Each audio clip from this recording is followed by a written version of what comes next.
कह के सब ही बोलावे, हमारो बालमो हमके घर से भगावे, हाँ घर से भगावे। बाजिन गोतीन कह के सब ही बोलावे, हमारो बालमो हमके घर से भगावे, हाँ घर से भगावे। सास ससुर कहे ठीक ना लक्षणवा, सास ससुर कहे, सास ससुर कहे ठीक ना लक्षणवा, सास ससुर कहे ठीक ना लक्षणवा। तर से नयनवा हो दे दललनवा, तर से नयनवा हो दे दललनवा।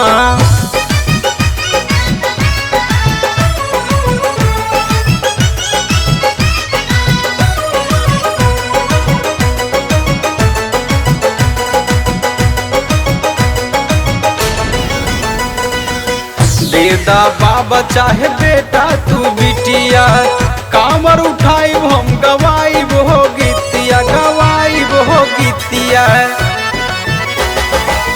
देदा बाबा चाहे बेटा तू बिटिया, कामर उठाई हम गवाई हो गीतिया, गवाई हो गीतिया।